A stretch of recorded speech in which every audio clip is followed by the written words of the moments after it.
Hey everyone, तो charting का दादा मतलब ट्रेडिंग व्यू, कल अपन ने टाइम फ्रेम्स समझे थे और ट्रेडिंग व्यू टूल्स हैं उनका दो सेक्शंस अपन ने समझे थे, cursor and trend line tools. Okay, तो 1 मिनट, 5 मिनट, 15, 30, वीक, मंथ, तो ये टाइम फ्रेम्स किन किन पर्पज पर यूज लिया जाता है, मंथली, वीक और डे अपन लॉन्ग टर्म पे यूज लेते हैं, ये आपको समझाया गया था। 15 मिनट 30 मिनट जो होते हैं वो शॉर्ट टर्म के लिए होते हैं। शॉर्ट टर्म मतलब होता है जैसे कि आप 15 से 20 मिनट 30 मिनट की जो ट्रेड होती है आप होल्ड करते हैं और उस पर फिर बाद में 15 से 30 मिनट बाद एग्जिट कर जाते हैं, तो वो शॉर्ट टर्म ट्रेड होती है। 1 हावर, इसका मतलब ये होता है कि आप स्विंग ट्रेड करते हैं, तो स्विंग ट्रेड के लिए यूज होता है 1 हावर, जैसे कि 1 हावर, 3 हावर। और 1 मिनट जो होता है वो स्कैल्पिंग होता है। स्कैल्पिंग का मीन्स होता है कि 1 मिनट पे जो आप चार्ट लगाते हैं वो 1 मिनट पे आपको कोई ब्रेकआउट मिल जाता है। मान लो ये 1 मिनट का चार्ट है, वैसे होने में 5 मिनट का है, मान लो 1 मिनट का चार्ट है, तो जैसे कि यहाँ ये ब्रेकआउट आपको मिला है, आपने यहाँ पर ट्रेड प्लान किया, तो आप यहाँ से यहाँ तक की ही ट्रेड जो है प्रॉफिट लेके आप यहाँ से निकल जाएंगे। मतलब कुछ 5-6 मिनट या 10-15 मिनट का जो वो ट्रेड होगी वो आप लेके निकल जाएंगे। स्पेशली स्कैल्पिंग 1-2 मिनट, 2-3 मिनट की होती है, ठीक है, स्कैल्पिंग यही होती है। तो अपन ने कल तो ये इतना सा समझा था, लेकिन आज जो अपन समझने वाले हैं उसका और उस टूल का नेम है गैन एंड फिबोनाची टूल्स, ठीक है। अब इस टूल में काफ़ी ज़्यादा आ जाते हैं Fibonacci retracement, trend based Fibonacci extension, pitch forks, काफ़ी ज़्यादा आ जाते हैं, Gann box, Gann square fix. तो इनमें से मैं सच कहूँ तो मैं specially only Fibonacci retracement use करता हूँ, और मैं ही नहीं, 70 से ज़्यादा 70, 80, 90% पब्लिक फिबोनाची रिट्रेसमेंट ही यूज़ लेती है, ठीक है। तो फिबोनाची रिट्रेसमेंट का आज अपन पर्सनल वीडियो बनाएंगे, पर्सनली आज ओनली इसी को ही समझेंगे, इसी टूल को समझेंगे। बाकी सब तो देखो सही बताऊं, बाकी सब तो मुझे आता भी नहीं है और इनका कोई वर्क होता भी मेरे लिए तो नहीं होता, ये जो बड़े बड़े होते हैं ना इन्वेस्टर्स उनके लिए होता है। बाकी मैं फिबोनाची रिट्रेसमेंट आज आपको बेस्ट तरीके से समझाऊंगा। तो चलो चलते हैं। Hey guys, what's up, this is Harsh Jalodiyani watching on YouTube. Ram Ram, Radhe Radhe, Jai Hind बोलो छो। फिबोनाची रिट्रेसमेंट, तो फिबोनाची रिट्रेसमेंट होता क्या है, किन चीज़ों को ये मेजर करता है और क्या क्या अपन को अप्लाई करना होता है, मतलब किसको कैसे ड्रॉ करते हैं, सबसे पहले तो अपन ये समझेंगे। तो पहले अपन ले लेते हैं डे चार्ट पे। मैंने वही चार्ट ले रखा है जहाँ पर ये अप्लाई होता है, इसका सिनेरियो बनता है जब ये अप्लाई होता है, ठीक है, फिबोनाची। तो एम्फासिस का मैंने चार्ट ले रखा है और मेरा जो टाइम फ्रेम है वो डे पर ले रखा है। अगर आप लॉन्ग टर्म लेते हैं तो ये इस चार्ट को लाइव बता रहा हूँ, इस चार्ट को आप जैसे मैं समझाऊंगा उस अकॉर्डिंग आप इसको ले सकते। फिबोनाची जो ट्रेडिंग व्यू पर प्राइस चार्ट एनालिसिस करने का एक पॉपुलर टूल है। फिबोनाची रिट्रेसमेंट मार्केट ट्रेंड्स को आइडेंटिफाई करने और पोटेंशियल सपोर्ट और रेजिस्टेंस लेवल्स को डिटरमाइन करने में मदद करता है। इसका इस्तेमाल किसी स्पेसिफिक प्राइस मूवमेंट या ट्रेंड के रिट्रेसमेंट लेवल्स को कैलकुलेट करने के लिए किया जाता है। तो इतना सा आप समझे होंगे। ये क्या करता है, सपोर्ट एंड रेजिस्टेंस के जो कुछ लेवल्स होते हैं उनको आइडेंटिफाई करने, मतलब उनको आइडेंटिफाई करता है। अगर मान लो ये जो मेरा फिबोनाची रिट्रेसमेंट है, ठीक है, इसमें क्या होता है, इसमें कुछ वैल्यूज़ होती है। अब वो वैल्यूज़ क्या होती है, वो वैल्यूज़ आपको यहाँ पर डालनी होगी, ठीक है। तो 0%, ठीक है, 38.2%, 50%, 61.8%, 78.6% एंड 100%, इतनी सी वैल्यू लगानी होती है। मेनली यही वैल्यू यूज़ होती है। बाकी उसके बाद में आप 1.27 एंड 1.41%, मतलब 141 एंड 127% की जो वैल्यूज़ है वो भी आप यूज़ कर सकते हैं फिबोनाची रिट्रेसमेंट पे। अब सिंपल क्या होता है, ये अपना टूल है। अब इसकी वैल्यूज़ कैसे अपन को एडिट करनी है, मतलब कैसे अपन को, मान लो अपने पास नहीं, ये तो मैंने एडिट की हुई है, तो आपको जाना कहाँ पर है, ये जो टैब आपके सामने शो हुआ है इस टूल का टैब है। अब इस टूल के टैब के सेटिंग में आपको जाना है। जाने के बाद में ये कोऑर्डिनेट्स है, कोऑर्डिनेट्स में अपन को कोई मतलब नहीं है, विजिबिलिटी से अपन को कोई मतलब नहीं है, अपन को स्टाइल से मतलब है। स्टाइल पे जाना है तो यहाँ पर ये वैल्यूज़ आ रखी है, आपको पता हो तो ये वैल्यूज़, ठीक है। अब इनमें अपन को उन्हीं वैल्यूज़ पर टिक करना है जो वैल्यूज़ मैं आपको बता। अब वैल्यूज़ जैसे कि मैंने आपको बताई है 0%, ठीक है, 0.3082, 0.618, 0.1 एंड 0.50, 0.786। और अब ये दो वैल्यू ऑप्शनल है, अगर आप लेना चाहें तो ठीक है, 1.41 और 1.27, मेनली यही वैल्यूज़ यूज़ होती है, ठीक है। अब इसको भी हटा देते हैं जो मैंने ड्रॉ कर रखा है, फिबोनाची रिट्रेसमेंट। अब फिबोनाची रिट्रेसमेंट का मतलब ये होता है कि सपोर्ट और रेजिस्टेंस, समझ रहे हो। अब इसको ड्रॉ कैसे करते हैं, पहले सपोर्ट एंड रेजिस्टेंस को फाइंड करता है। जैसे कि आपने ड्रॉ कर रखा था मैंने यहाँ से यहाँ, और यहाँ पर ये एक रेजिस्टेंस का एक लेबल उसने बनाया हुआ था, उस लाइन पर आ रखा था, ठीक है। तो इसे समझेंगे।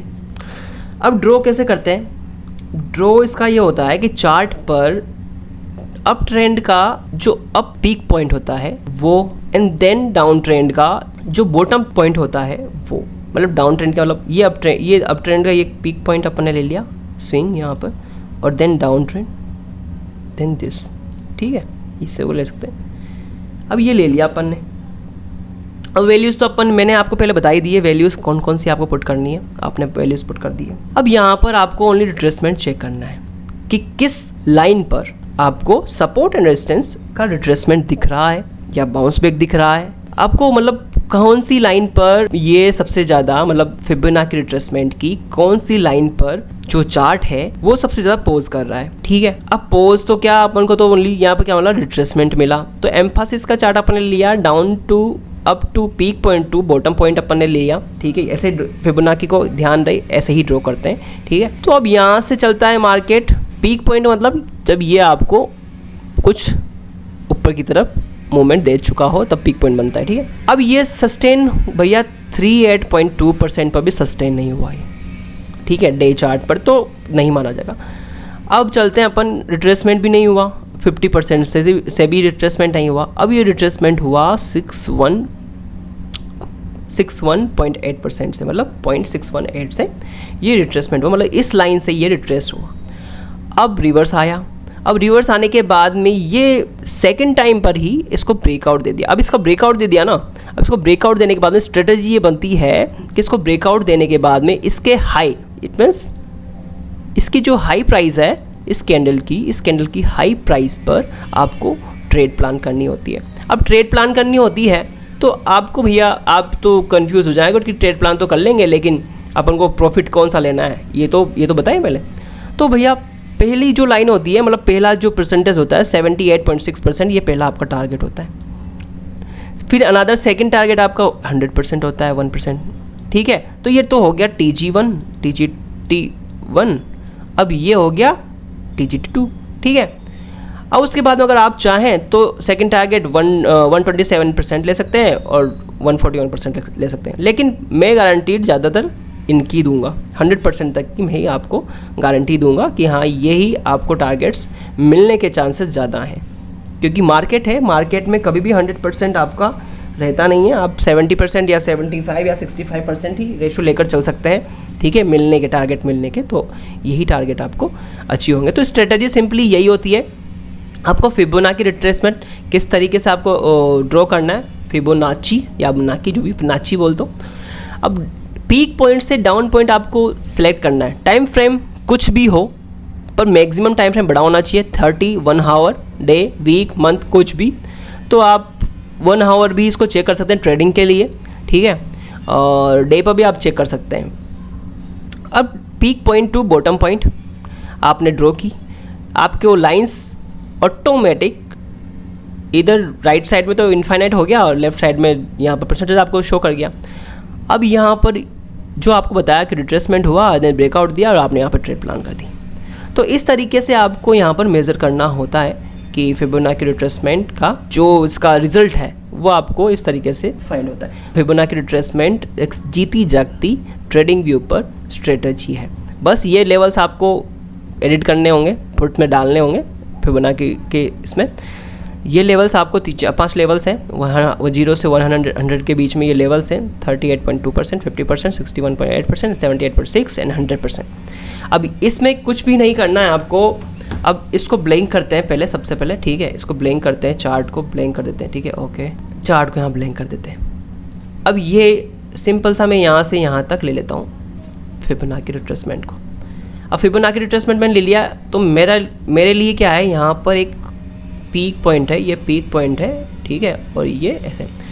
अब चलते हैं, अब सिंपल सा क्या होता है, अनदर चार्ट में अगर सबसे पहले चलते हैं अपना 50%, ठीक है। 50% का क्या होता है कि मार्केट यहाँ से इस ट्रेंड लाइन, मतलब इस पीक पॉइंट से बॉटम पॉइंट तो आ गया, लेकिन क्या है ये 50% तक वापस रिट्रेस हो गया। अब रिट्रेस तो हो गया कहाँ से, जहाँ से 0% से आप ये रिट्रेस तो हो गया। अब रिट्रेस होने के बाद 0.50% से वापस बाउंस बैक हो गया। अब ये वापस 0 से वापस रिट्रेस हो गया, अब वापस बाउंस हो गया, वापस रिट्रेस हो गया। तो ये क्या, जो 0.50% है ये किसका काम कर रहा है, ये काम कर रहा है अपने रेसिस्टेंस का। ये एक अच्छा रेजिस्टेंस का काम कर रहा है यहाँ पर, ठीक है।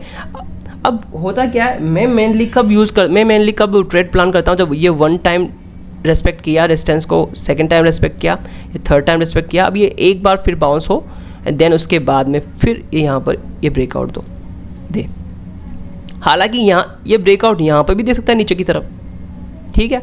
तो अब ये एक चैनल में बन चुका है, ये एक पूरा चैनल है, ये पूरा एक चैनल बन चुका है, समझ रहे हो, ये देखो ये पूरा चैनल बन चुका है। अब यहाँ पर ब्रेकआउट देता है और मान लो यहाँ पे ग्रीन कैंडल बनती है और आपने ये ग्रीन कैंडल बनती है और उसके हाई पर आपने ट्रेड लेती है, तो आपका पहला टारगेट होता है 618, आपका सेकंड टारगेट होता है 786 और थर्ड टारगेट जो होता है 100%। तो बहुत ही प्यारी स्ट्रेटजी है, इससे काफ़ी ट्रेड्स मैंने ली है, तो काफ़ी मुझे अच्छे से रिजल्ट इसमें मिला है, ठीक है। तो ये टूल है भैया ट्रेडिंग व्यू का, और इस टूल को आपको बेटरली ऐसे ही समझना है, कुछ भी नहीं करता है, बस सपोर्ट एंड रेजिस्टेंस के लेवल्स को आइडेंटिफाई करता है और उन लेवल्स पर जब कोई चार्ट पोज करता है या फिर सस्टेन करता है, बार बार सस्टेन करता है और बार बार वहीं पे आके reverse and bounce back, reverse retrace and bounce back, retrace and bounce back देता है, तो आपको बस याद रखना है कि उस लाइन मतलब उस परसेंटेज के ऊपर से निकला, ब्रेकआउट दिया, तो आपको ट्रेड प्लान करनी है और आपको 100% का टारगेट लेना है, मतलब जो वो लाइन है वहाँ तक आपको टारगेट प्लान करना है। तो सिंपल सा ये फंडा था फिबोनाची रिट्रेसमेंट या फिबोनाची रिट्रेसमेंट में, मेरा क्या है नाकी प्रोनाउंसिएशन हो गया है। तो आई होप आपको समझा होगा। अगर आपको कुछ भी डाउट होता है इस वीडियो से रिलेटेड या आपको पिछले वीडियो से रिलेटेड कुछ भी डाउट होता है, तो आप बेशक मुझे कमेंट करें, और अगर कुछ नहीं समझ में आता है तो आप बेशक मुझे कमेंट करें ताकि मैं नेक्स्ट वीडियो में आपको समझा सकूं। तो ये था अपना ट्रेडिंग व्यू, मतलब चार्टिंग का दादा पार्ट 2, ट्रेडिंग व्यू के जो ट्यूटोरियल है उसका पार्ट 2 था ये अपना, और इसमें परफेक्ट अपन ने समझा फिबोनाची रिट्रेसमेंट होता क्या है, कौन सी लेवल्स जो मतलब कौन से जो वैल्यूज पुट होती है, कौन से रेशियो अपन इसमें रखते हैं और स्ट्रेटजी किस तरीके से काम करती है। फिबोनाची बहुत ही पॉपुलर टूल है, इस टूल का काफ़ी लोग बहुत ही अच्छे तरीके से दिमाग लगाकर इसका यूज़ लेते हैं, ठीक है। तो आप भी सीखें और आप भी अच्छे तरीके से ट्रेड करते हैं। एक बात बता देता हूँ, आप ट्रेडिंग व्यू अगर आप देख रहे हैं, ये जो ट्यूटोरियल है, ये जो कोर्स आप देख रहे हैं, तो मैं आपको बताता हूँ, आपके पास ट्रेडिंग अकाउंट है अगर तो अच्छी बात है, नहीं है तो आप डिस्क्रिप्शन से ज़रूरत पर आप अकाउंट बना सकते हैं। 200 रुपये चार्ज लेता है वो इक्विटी के। आप वहाँ पर अकाउंट बनाए, अकाउंट बनाने के बाद में कुछ ऐसी चीज़ें आगे अपन step by step, trading view से तभी मैंने स्टार्ट किया है ताकि अपने कछुआ चाल की तरह धीरे धीरे ए से बी तक, ए से जेड तक पूरा अपन ABCD समझें। तो ट्रेडिंग व्यू में आपको पहले ट्रेडिंग व्यू चलाना सिखा देता हूँ, चार्ट को चलाना सिखा देता हूँ, कुछ स्ट्रेटेजीज मैं आपको यहाँ पे बता देता हूँ। फिर उसके बाद में अपन ट्रेडिंग सीखेंगे, ट्रेडिंग के कुछ स्ट्रेटेजीज सीखेंगे, ट्रेडिंग की साइकोलॉजी जो होती है सबसे ज़्यादा ट्रेडिंग में मेन होती है साइकोलॉजी, जिसका जो हिस्सेदार होता है, जो ट्रेडिंग में साइकोलॉजी की जो हिस्सेदारी होती है वो 90% की होती है। मतलब 90% अगर आपका दिमाग कंट्रोल में आपके और आपके डिसीजन एग्जैक्ट हो रहे हैं तो आप ट्रेडिंग में माहिर हो जाओगे। मेन तो साइकोलॉजी है, साइकोलॉजी आपकी बेस्ट है, नो टेंशन, बिना टेंशन का आप ट्रेड करते हैं तो आप प्रॉफिटेबल रहते हैं। बाकी NSE के थ्रू जो सर्वे हुआ है उसमें आप जानते ही हैं कि 10 में से 9 तो लॉस में ही रहते हैं, और एवरेज जो लॉस निकल के आया है वो 50,000 का निकल के आया है। मतलब 50,000 तो नुकसान में है ही सही, मिनिमम 50,000 नुकसान में है पर कैंड, जो 10 में से 9 लोग हैं उनके, ठीक है। तो thank you so much for watching this video. समझ में आया तो प्लीज़ कमेंट करें, कुछ क्वेरी हो तो प्लीज़ कमेंट करें, और अगर वीडियो अच्छा लगा हो तो प्लीज़ लाइक शेयर करें, सब्सक्राइब करें। धन्यवाद, राधे राधे।